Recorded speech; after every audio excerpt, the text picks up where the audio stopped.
Fala pessoal do YouTube, tudo bem? Para quem não me conhece, meu nome é Miguel Rosa, eu que sou advogado tributário, especialista em gestão financeira e controladoria, também especialista em direito contratual. E hoje nós vamos falar sobre o colapso do INSS e se de fato existem soluções viáveis para que a maioria de nós venha a conseguir ter pelo menos algum recurso durante a velhice. Vamos ver agora as alternativas. Primeiro, nós temos que fazer uma verificação sobre o regime de previdência atual, que nós já sabemos que está quebrado e a razão é simples. Simplesmente todo contribuinte ativo de hoje está pagando pela aposentadoria de quem já está aposentado. E isso é um grande problema quando nós verificamos uma demografia que está em queda vertiginosa, não só no Brasil, mas no mundo todo, e aí afeta diretamente os países que têm esse tipo de regime previdenciário, como o Brasil.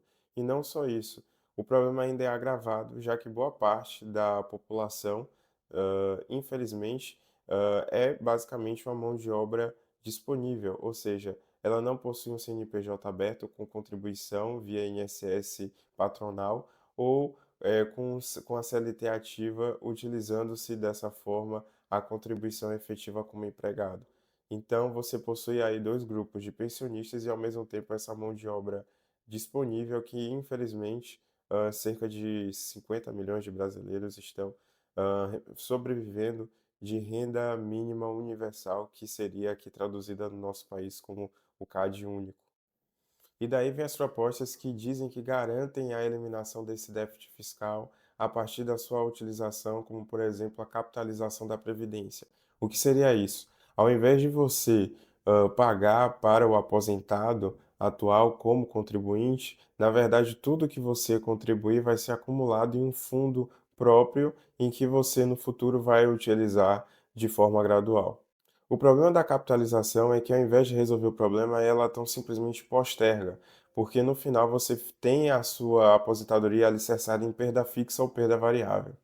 Por exemplo, vamos dizer que você colocou toda a sua aposentadoria em um fundo de renda fixa. No final, você estaria fazendo empréstimos consecutivos ao próprio Estado, garantindo a ele capital. E o problema é que os títulos públicos eles não são necessariamente honrados, eles são rolados, porque o Estado dificilmente mantém um superávit consecutivo e uma organização fiscal do seu orçamento.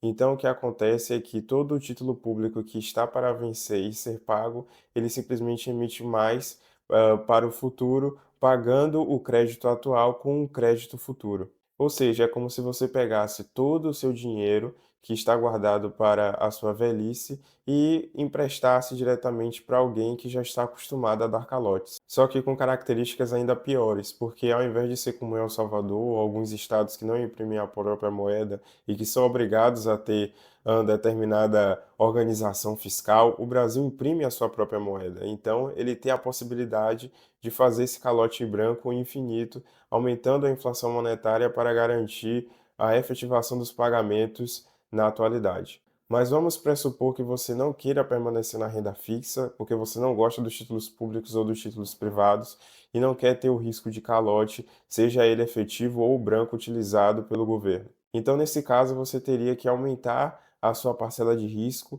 buscando ter um retorno muito maior do que a inflação monetária. E você acabaria caindo na renda variável ou perda variável. E para você ter certeza que a renda variável é falível, é só você verificar alguns comparativos feitos em um artigo sobre M2 do Renato Amoedo aqui na descrição. Nele você consegue verificar que, infelizmente, a renda fixa ela perde para a inflação monetária nos seus principais índices, seja no índice americano, no índice brasileiro ou até no índice imobiliário. Ou seja, para que você de fato permaneça acima da inflação monetária, você teria que se arriscar bastante, colocando boa parte do seu capital de forma concentrada em algumas ações, principalmente startups, que estariam no longo prazo subindo muito mais do que o índice médio de boa parte das ações blue chips disponíveis no mercado. Uma vez que já conseguimos verificar a partir de crises anteriores que se você concentrar muito capital em pequenas empresas, elas podem quebrar e simplesmente seu dinheiro pode desaparecer. Isso também acontece em fundos imobiliários, como foi possível constatar a partir da crise do subprime em 2008. E para os sortudos que efetivamente conseguirem ultrapassar as intempéries da perda variável e da perda fixa, você de fato vai ter outro problema, porque muito possivelmente a quantidade de capital que você alocou pode ser insuficiente para a renda mensal futura, porque a inflação monetária ela vai sendo acrescentada de ano a ano. Então, muito possivelmente a rentabilidade que você conseguiu vai ser insuficiente para garantir, por exemplo, mais 30, 40 anos de aposentadoria. E é o que acaba acontecendo com muitos idosos americanos que, com 70 anos, acabam sendo obrigados a voltar para o mercado de trabalho. E por isso, várias empresas acabam sendo quase que obrigadas pelo governo a criarem determinadas posições de trabalho para que esses idosos consigam ao menos ter uma renda mínima mensal. É claro que, como já foi proposto antes por um grupo de políticos aqui no Brasil, a solução ideal deles é que essas pessoas efetivamente tivessem a sua renda complementada pelo próprio governo, o que levaria a um déficit fiscal, que hoje é o principal problema do regime previdenciário atual, e que com o tempo ocasionaria novamente ao calote branco feito pelo governo, uma vez que para cobrir o déficit o governo teria que emitir ainda mais crédito para manter a sua estabilidade financeira via inflação. É claro que a solução definitiva é o próprio Bitcoin, que é um recurso que é mais escasso e tem uma inflação menor que o ouro, e que você, de forma mensal, via DCA, que é Dollar Cost Average, ou seja, com aportes mensais, conseguiria efetivamente ter um retorno significativo acima da inflação monetária,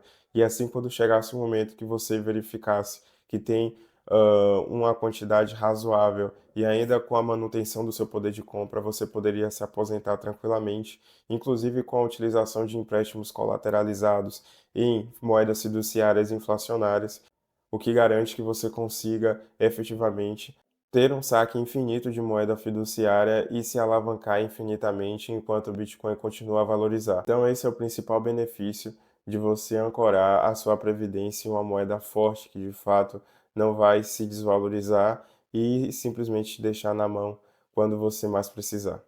E se você quiser aprender mais sobre empréstimos colateralizados, sobre futuros e também sobre um grande planejamento financeiro para que você de fato consiga se aposentar em Bitcoin, é só falar comigo. O meu contato do Telegram também está aqui na descrição. Então, pessoal, espero que vocês tenham gostado do vídeo. Se vocês gostaram de fato, não esqueça de dar um like e de se inscrever no canal para acompanhar os próximos conteúdos. Agradeço pela sua visualização e até a próxima.